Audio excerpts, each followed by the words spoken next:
Hello tout le monde, bienvenue dans cette nouvelle vidéo. Cette année pour Noël, je vous propose plusieurs recettes d'inspiration pour vos menus de fête vegan et je commence avec les desserts. Les recettes que je vous montre sont toutes très faciles à faire mais demandent un peu de matériel. Pour la première recette, j'ai fait des petits sapins au sorbet framboise et au spéculoos. Je me suis inspirée du livre Bûche Vegan de Laura Vegan Power qui est génial. L'an dernier, j'ai réalisé 2 recettes de ce livre et c'était vraiment super bon. Toute ma famille a adoré, donc c'est un livre que je ne peux que vous recommander. En fait, pour cette recette, tout le visuel repose sur le moule en silicone, je vous mets le lien en barre d'infos, et aussi sur le flocage en utilisant un spray effet velours. Il n'y a pas vraiment besoin d'avoir un niveau particulier en cuisine pour y arriver, c'est vraiment très simple à réaliser. Je commence par faire la base de mes sapins qui sera un croustillant au spéculoos. Pour cela, je fais fondre de la pâte de spéculoos au bain-marie à laquelle j'ajoute du riz soufflé. Celui-là est nature mais ça marche aussi avec ceux qui sont au chocolat ou n'importe quelle céréale soufflée de votre choix. Ensuite, sur une plaque recouverte de papier sulfurisé, je viens déposer une bonne cuillerée de la préparation que j'essaye de façonner en forme de petits cercles. Ça n'a pas besoin d'être parfait, il suffit juste que ce soit le même diamètre que la base des moules en silicone. Ensuite, je fais prendre les disques au frais, vous pouvez les mettre au réfrigérateur ou au congélateur, et une bonne heure après, les disques doivent être solides et on peut enfin passer à la préparation du sorbet à la framboise.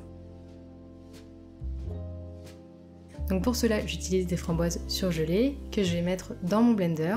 Mieux vaut avoir un robot assez puissant pour que la préparation soit bien lisse, mais avant d'avoir eu le temps de fondre. Donc il faut que le robot soit suffisamment efficace pour mixer les framboises rapidement. J'ajoute aussi un peu de sucre, cela permet d'avoir un sorbet qui reste onctueux et d'éviter l'effet bloc de glace à la dégustation.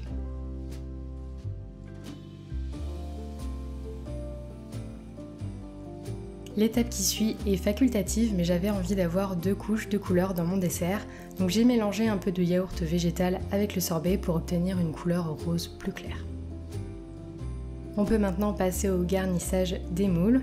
Il faut donc les croustillants à base de riz soufflé, les sorbets et aussi quelques spéculoos pour faire un insert à l'intérieur des sapins. Je remplis chaque moule jusqu'à la moitié avec une des 2 couleurs de sorbet. Il faut essayer de ne pas faire de bulles d'air sur les parois, sinon après ça fait des trous au démoulage. Je place la moitié d'un spéculoos au milieu et je termine en remplissant avec l'autre couleur de sorbet en laissant suffisamment d'espace pour pouvoir mettre le croustillant. Ensuite, il n'y a plus qu'à laisser prendre au froid, minimum 2-3 heures au congélateur pour être sûr que le démoulage se passe bien. Moi, je les ai laissés toute une nuit. Après les avoir démoulés, il faut les décorer. J'utilise donc une bombe effet velours pour bien tout recouvrir. Et enfin, j'ajoute quelques décorations en sucre comme des perles ou des flocons. L'utilisation de colle alimentaire n'est pas obligatoire, mais pour placer le petit flocon au sommet, c'était quand même plus pratique. Et ensuite les sapins sont prêts à être servis mais vous pouvez les remettre au congélateur en attendant l'heure du repas. Vous pouvez même les faire la veille, il faudra juste les mettre au frigo environ 20 à 30 minutes avant de les déguster pour pas qu'ils ne soient trop durs.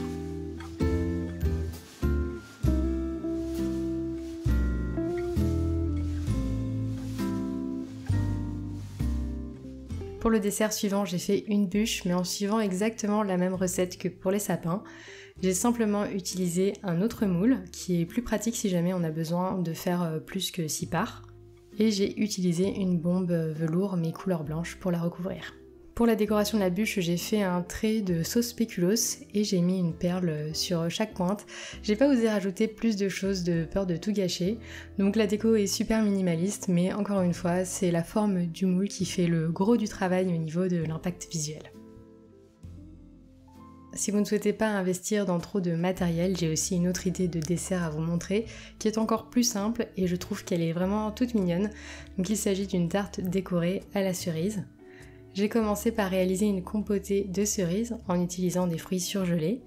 Je les ai fait cuire à feu doux avec un petit peu de sucre pendant environ 30 minutes jusqu'à ce que la préparation épaississe un peu.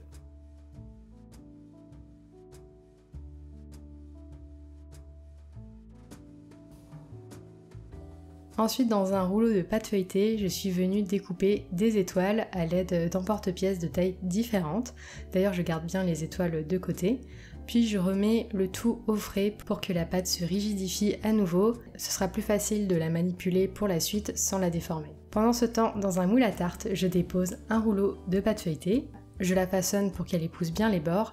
Je pique la pâte et ensuite je viens déposer la compotée de cerises. Par-dessus, je viens déposer la deuxième pâte. J'enlève le surplus à l'aide d'un rouleau et je garnis les bords avec les étoiles découpées.